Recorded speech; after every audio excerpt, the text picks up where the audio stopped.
사이다 무비튼. 현재 나는 독신으로 어머니와 둘이서 살고 있다. 하지만 어머니는 밥은커녕 청소도 하지 않는 사람이다. 아빠가 살아계실 때에도 집안일을 잘하는 편은 아니었지만 그래도 최소한 밥, 빨래 정도는 했었다. 그러다 50대에 한번 몸이 아픈 적이 있는데 얼마 후 아버지가 바로 돌아가신 후부터 어머니는 손 하나 까딱 안 했고 지금까지 그저 집에서 과자나 먹으면서 뒹굴뒹굴 거리는 게 어머니의 일상이 됐다. 아무리 그렇다곤 해도 어쨌든 지금껏 나를 키워줬고 내가 어머니를 돌보는 게 당연하다고 생각해왔었다. 어머니 한 사람쯤이야 내가 어떻게든 책임질 수 있었고 재택근무도 할 수 있었기 때문에 그다지 심한 스트레스는 받지 않았었다. 문제는 어머니가 옛날 사람이라 그런지 재택근무가 뭔지 너무 몰랐고 게다가 내가 어떤 일을 하는지 말해줘도 이해를 못해서 어머니 눈에 나는 백수의 은둔형 외톨이, 즉 한심한 아들로 보이는 것 같았다. 간혹 나한테 너도 일 좀 하라고 잔소리를 하는데 나는 전문 직종의 자격증을 갖고 있었고 전국에서 의뢰를 받고 있었기 때문에 일거리도 충분했고 수입도 상당했다. 내가 이런 사정을 아무리 설명해도 어머니는 도무지 이해를 못했다. 또 아버지는 돌아가시면서 빚을 물려주고 가셨는데 그 빚도 매달 내가 갚고 있었다. 이렇게 사는 것도 운명이려니 생각했는데 어느 날 형한테서 전화가 왔다. 형은 결혼 후 집에서 나가 살았고 아버지가 돌아가셨을 때도 나한테 피해 안 오게 조심하고 네가 백수긴 하지만 앞으로 어머니는 네가 책임져. 난 10원 한 푼 못 보태니까 그렇게 알고 라고 했던 인간이다. 그런 관계다 보니 전화가 걸려온 건 이례적이었다. 여보세요? 나야. 너한테 할 말이 있는데 설마 형수랑 무슨 일이라도 있는 건가? 이혼 어쩌고 하는 거 아니야? 그럼 피곤해지는데. 이런 생각을 하며 듣고 있었다. 다음 주말에 시간 비워도 어머니랑 같이 할 얘기가 있으니까 내가 시간이 되는지는 물어보지도 않고 일방적으로 통보한 후 전화를 끊어버렸다. 다행인 건지 주말에 약속이 없었고 형의 태도는 그러려니 하고 어쨌든 주말이 됐다. 주말에 형은 형수와 같이 집으로 왔다. 혹시 심각한 얘긴가? 갑자기 심장이 두근거리고 불안해졌다. 설마 진짜 이혼? 형이 이 집으로 들어오겠다고 하면 피곤한데. 혼자서 그런 고민을 하는 사이 형과 형수는 거실에 자리를 잡고 앉았다. 그런데 어머니까지 나란히 앉아서 셋이서 동시에 나를 쳐다봤다. 왜 어머니까지 굳이 옆에 가서 앉는 거야? 라는 이상한 느낌과 동시에 형이 얘기를 시작했는데 꽤 충격적인 말을 들었다. 간단히 말하면 나더러 이 집에서 나가라는 거였다. 지금까지 참고 기다렸는데 백수를 언제까지 집에 그냥 두고만 보고 있는 게 상책은 아닌 것 같아서. 뭐 백수? 나더러 백수라는 거야? 뚱딴지 같은 형의 발언에 이게 뭔 소리인지 답답해하고 있는데 어머니까지 나도 틈만 나면 일하라고 그렇게 충고를 했는데 내 말을 들어야 말이지. 아우 속상해 죽겠다 라고 했다. 헐, 지금까지 자기를 돌본 사람이 누군데 저래? 여태까지 나 몰라라 10원 한 장 안 보탠 형 대신 먹고 싶은 거 먹게 해주고 겨울엔 따뜻한 집에서 자게 해주고 여름엔 시원한 에어컨 바람 쐬면서 집에서 편히 쉬게 해준 게 다 누구 덕인데 저러는 거야 진짜? 하지만 분위기를 보아하니 어머니는 형 부부한테 완전히 넘어간 것 같았다. 형수까지 덩달아서 나를 뭐 취급하면서 제가 이런 말까지는 안 하려고 했는데요. 그 나이 되도록 직업 없이 백수로 지내는 거 창피한 건 알죠? 어머님도 백수 아들하고 같이 사는 것보단 저희하고 같이 살고 싶어 하시니까 야박하게 들리겠지만 여기서 나가주셨으면 해요 라고 말했다. 억울하긴 했지만 여기까지인가 싶었고 어머니한테는 할 만큼 했다는 생각이 동시에 들었다. 아직도 갚을 빚이 있다는 거 알고는 있나? 어쩌면 어머니는 아버지 빚을 누가 갚고 있는지조차도 제대로 인지하지 못하고 있는 게 분명했다. 지금껏 손에 물 한 방울 안 묻히면서 뭐가 먹고 싶다고 하면 내가 만들어서 대령하고 생활비도 모두 내가 전담해 왔었는데 그런 나의 노력과 희생에는 고맙다는 말 한마디 없이 형한테 붙는구나. 고맙다는 말을 들으려고 지금껏 잘했던 건 아니었다. 하지만 내가 시간을 쪼개서 최선을 다했던 일들을 모두 부정당한 마당에 그래도 어머니는 내가 지킨다? 이런 마음이 생길 정도로 마음이 넓지는 않다.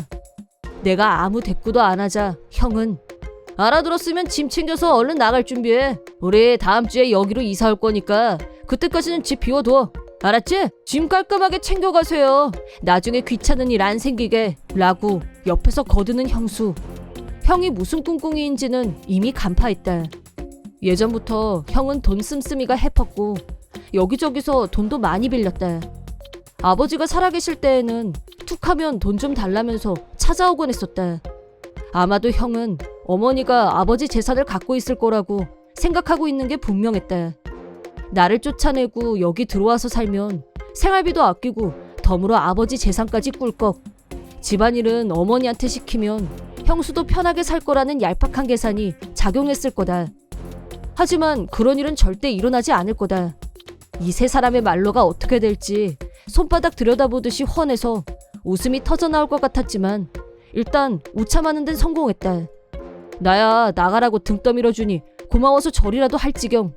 갑툭튀 형과 형수, 그 둘의 놀아나기 시작한 어머니, 이 셋은 이제 나와 상관없는 사람들이다. 나는 아무 미련 없이 그 집에서 나왔고 혼자 살 새 집으로 옮겼다. 새 집은 원룸이었지만 인테리어가 아주 세련돼서 마음에 들었다. 아무렇게나 찍어도 SNS에서 눈에 띌 것만 같은 세련미 만점이었다.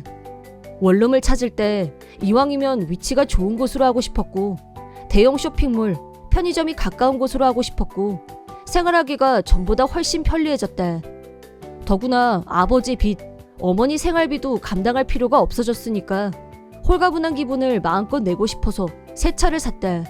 지금까지는 어머니랑 같이 사니까 어머니를 태우는 걸 전제로 승차감 위주로 차를 선택했었는데 이제부터는 혼자니까 내가 취향에 딱 맞는 고급차를 과감하게 선택. 기분 최고죠. 집안을 어지럽히고 다니는 어머니도 없고 밥도 어머니 입맛에 맞추려고 하지 않아도 되고 내가 먹고 싶은 거 먹고 외식도 자유롭게 하고 어머니랑 같이 살 때는 특별히 스트레스 받는다는 생각까지는 없었는데 막상 혼자 살아보니 혼자라는 게 이렇게 자유롭고 편할 줄이야. 매 순간이 환희였다. 내가 나가자 형 부부는 신이 나서 이사를 들어왔는데 한 달 정도가 지나자 예상했던 대로 나한테 전화를 걸어왔다. 들어보기도 전에 용건은 아는 거나 마찬가지였다.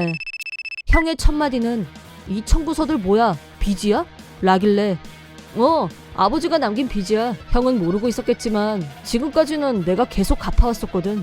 행여 유산이라도 있을까 기대했다면 대단한 착각이란 것만 알아도 유산의 유자도 기대 안 하는 게 좋아. 그리고 계속 나더러 백수라고 하는데 재택근무하면서 전국에서 의뢰가 오면 처리하는 게 내 일이야. 월급도 괜찮은 편이라 그동안 군소리 없이 어머니 모셨는데 형이 그렇게 원한다는데 내가 물러나야지. 형한테는 고마워.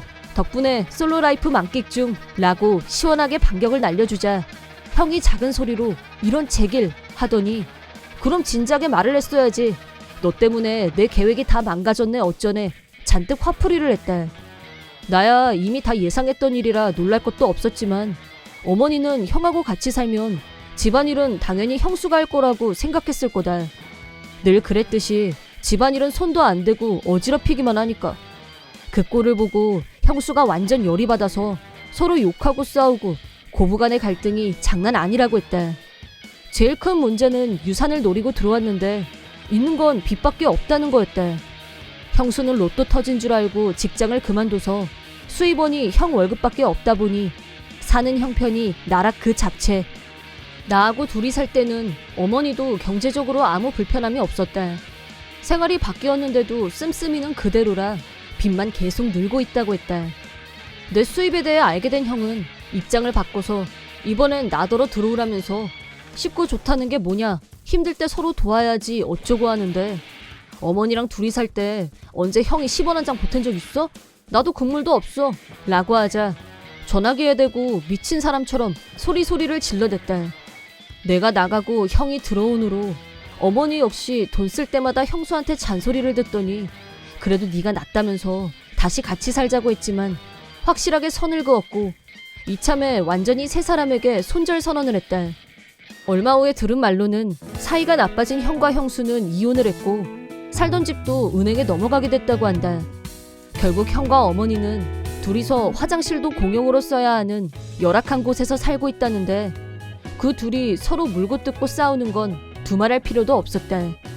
이혼한 형수도 유산만 믿고 겁도 없이 명품 쇼핑을 질러댔던 탓에 이혼 후 빚이 수천이라는데 자기 친정 부모님께 카드빚 다 갚기 전까지는 친정 근처에 얼씬도 말라는 말을 들었다고 한다. 형이 천박한 욕심만 부리지 않았다면 이런 비참한 결과는 없었을 거다. 엎질러진 물은 주워 담을 수 없는 법. 나도 지금의 내 생활을 포기할 생각은 없다. 남은 길은 각자 도생. 알아서 열심히 사는 것뿐이다. 이번 영상은 어떠셨나요? 재밌게 보셨다면 구독, 좋아요에 댓글까지 달아주시면 감사하겠습니다. 그럼 다음 영상에서 만나요.